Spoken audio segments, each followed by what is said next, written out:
वालेकुम जान साहब, बहुत शुक्रिया आपके वक्त के लिए। ये यकीनन ऑडियो आपने भी सुनी होगी। यानी कुछ तलकलामी होती थी और कुछ मामलात सही नहीं चल रहे थे बुशरा बीबी के और खान साहब की जो तीनों बहनें थी उनके। बिस्मिल्लाहिर्रहमानिर्रहीम। देखें, जो शाख नाजुक पे आशियाना बनेगा ना पायदार होगा।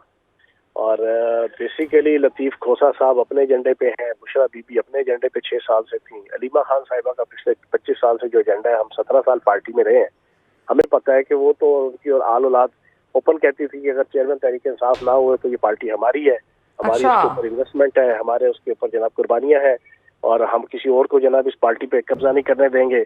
ठीक है ना जी। और अब ये सारी चीजें सामने आ रही हैं। बुशरा बीबी के मियाँ को साबिक को हथकड़ी लग गई। बुशरा बीबी बुशरा बीबी के बच्चे गिरफ्तार, बुशरा बीबी के जनाब भाई गिरफ्तार, बुशरा बीबी खुद जनाब इंतहाई मुसीबत के अंदर। उनका ये ख्याल था कि वो इक़्तिदार के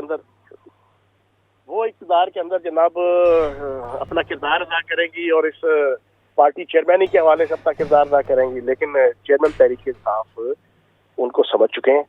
उन्हें समझ आ गई है कि ना कोई रूहानियत है, ना कोई जिन्न है, ना कोई ख्वाब है। ये सिलसिला फैज था, उसके पीछे जनाब रहमतुल्लाह जिन्न था और सारी चीजें चेयरमैन तहरीक इंसाफ को समझ आ गई हैं। अब वो इन पे एतबार करने को तैयार नहीं है। तो अब ये सारा आपस में इक़्तिदार का, पैसे का और ताकत का झगड़ा है। ठीक है। और उसमें ये चीजें आपके सामने आ रही हैं और अभी बेतहाशा आएंगी, लड़ेंगे ये आपस में। अच्छा चांद साहब, आप कह रहे हैं कि जो बहनों की आप बात कर रहे हैं, जो हमशीरा है उनकी पार्टी चेयरमैनशिप के हवाले से उनके वो भी उनके एक दावेदार है, लेकिन जब चेयरमैनशिप जब पार्टी इलेक्शन की बात आती है तो खान साहब उनको कंसीडर भी नहीं करते हैं। हाँ। असल में पार्टी चेयरमैन बहुत बड़ी साजिश का शिकार हुए हैं। उनको बुशरा बीबी का किरदार तो सारा समझ में आ गया। अलीमा बाजी के हवाले से उनके जहन में चलो जो भी बातें होंगी, उन्होंने अपनी तरफ से बहुत अक्लमंदी की, लेकिन बंदा बना दिया पीपल्स पार्टी का, बंदा बना दिया चौधरी एतजाज अहसन का, बंदा बना दिया है आपके आसिफ अली जरदारी साहब का चेयरमैन। अब अच्छा। ये बहुत बड़ी गेम, जैसा और बहुत सी गेमें इनके साथ हुई हैं, क्योंकि ये अपने आप को बहुत अक्लमंद और समझदार समझते हैं। समझदारी में फिर हमेशा मारे जाते साहब, हैं। आप कह रहे हैं कि जो अभी उन्होंने पार्टी चेयरमैनशिप के लिए जो नाम दिया है वो आसिफ जरदारी का बंदा है। बिल्कुल एतजाज अहसन साहब का बंदा है। एतजाज अहसन साहब आज भी पीपल्स पार्टी में है। एतजाज अहसन साहब लोगों को दिखाने के लिए सिर्फ आसिफ जरदारी के साथ और पीपल्स पार्टी के साथ अपना कोई इख्तलाफ या कोई नाराजगी शो कर रहे हैं। अंदर से बड़े तरीके से उन्होंने 1.5 साल लगा के पूरी तहरीक इंसाफ को अपने हाथों में लिया हुआ है। और आप इस वक्त चले जाए एतजाज अहसन साहब के जो चैम्बर का जनाब वकालत का जो चैम्बर है, लॉ चैम्बर है, उसकी वेबसाइट पे चले जाए, दूसरे नंबर पे जनाब नाम बैरिस्टर गौहर साहब का है। बैरिस्टर गौहर साहब आप बताएं ना कौन है? मैं 17 साल पार्टी में रहा हूँ, मैं तो नहीं इनको जानता। अच्छा। जुमा 4 दिन हुए हैं ये आए। क्या असद कैसर से आगे हैं ये? क्या अली मोहम्मद खान से आगे हैं?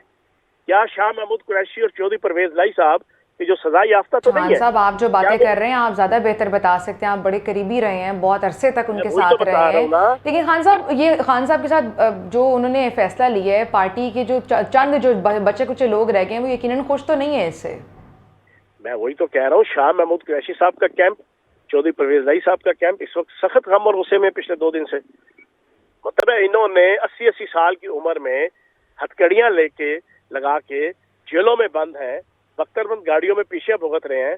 इनको क्यों नहीं बनाया गया चेयरमैन? बिल्कुल बिल्कुल। क्योंकि अगर कोई कहे जी वो जेल में, और भाई जेल में तो अच्छा चलिए खान साहब, आप उनके माइंडसेट को ज्यादा बेहतर समझते हैं। खान साहब के क्या उन्होंने सोचा होगा कि 80-80 साल की उम्र में ये हथकड़ियां लगा के जेलें भी भुगत रहे हैं, उनको फिर भी कंसीडर भी नहीं किया?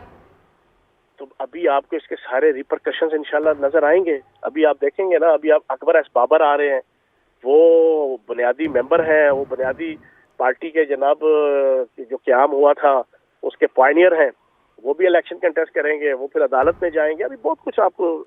अच्छा चलिए, लास्टली बता दें, जो सेनेटर गौहर को उन्होंने उम्मीदवार बना दिया अब चेयरमैन पीटीआई का, इसके आफ्टर इफेक्ट्स क्या होंगे?